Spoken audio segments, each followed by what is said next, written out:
Happy Friday. Hope you all are starting off your Friday really well and you're ready for a weekend. Of course, we always say that. We always say Happy Friday like it's the end of the week for everyone, and it's obviously not. There's a lot of people that have to work on weekends. Luckily, for the past 27 years, I have not had to do much weekend work.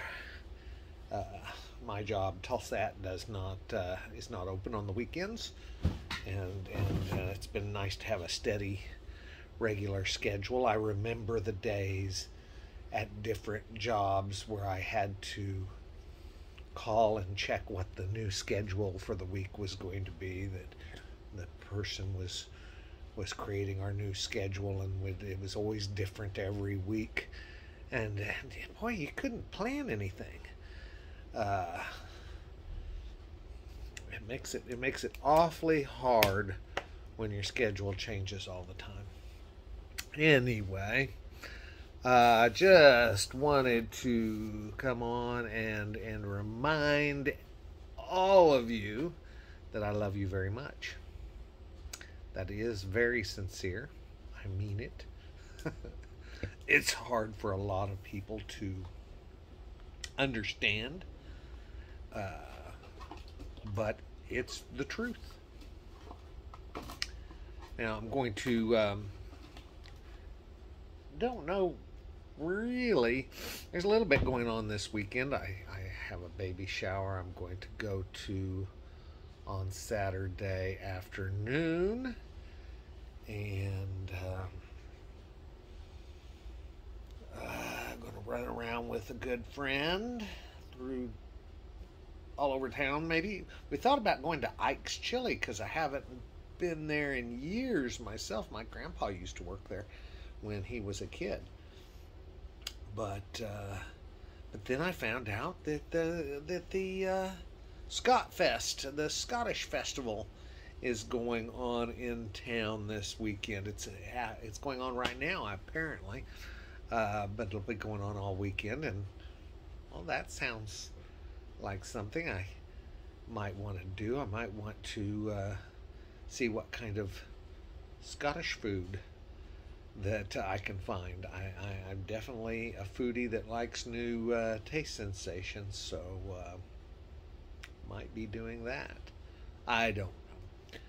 And then I figure Sunday I'll go over and see my folks and hang out with them a while. Anyway, I know, and I say anyway a lot. I guess a bunch of you probably know that.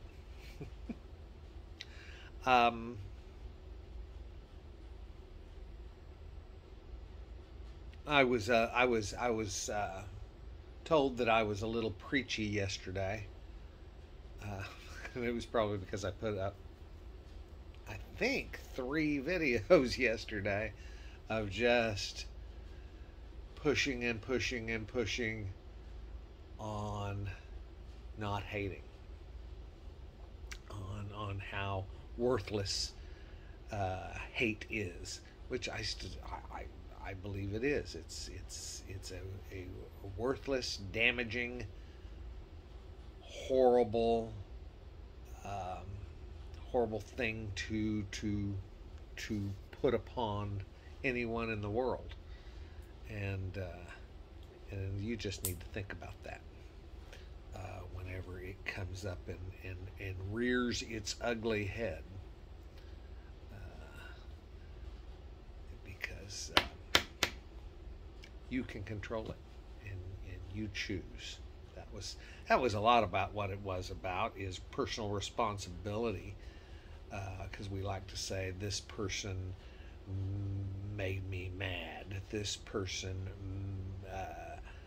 made me hate this person, or what they've done here makes me hate this. Makes me. Now, that's not personal responsibility.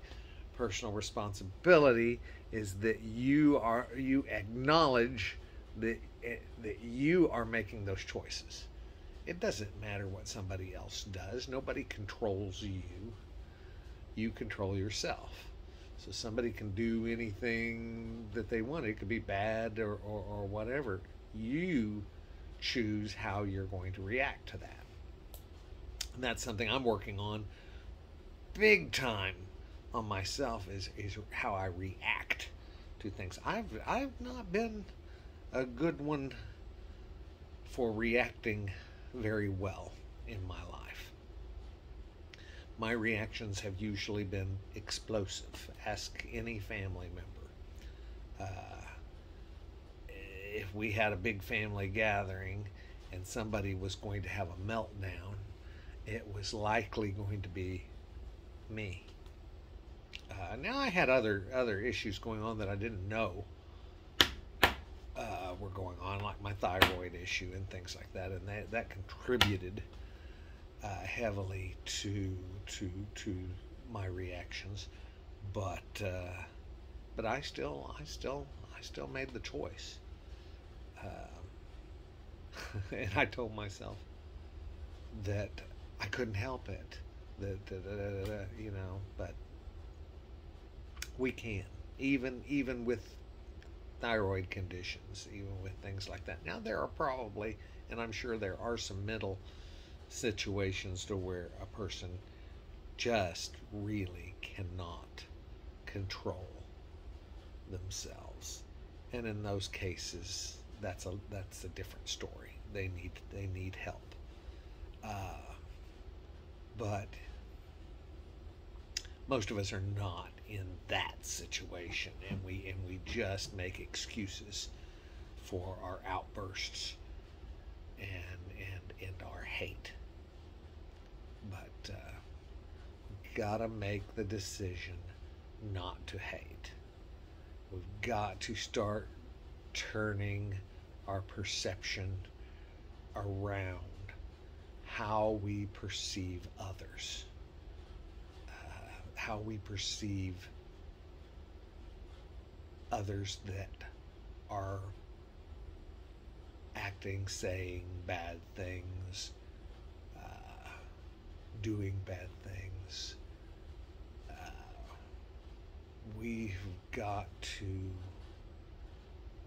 start having more empathy. Empathy is the key. Being able to put yourself in another person's shoes, looking from another person's eyes, seeing what they see, or at least trying to. Once you head down that road to try to see somebody through somebody else's eyes, you may not be accurate or whatever, but it teaches you empathy. It teaches you how to understand how somebody else might feel. What if you were in that situation? You may not do or react the same way, but can you see how somebody can be triggered to act inappropriately? And then once you can see that, it helps you to help them. It helps you to help yourself. Anyway, I love each and every one of you very, very, very much, and I hope you have a wonderful Friday and a wonderful weekend. Talk to you soon. Bye-bye.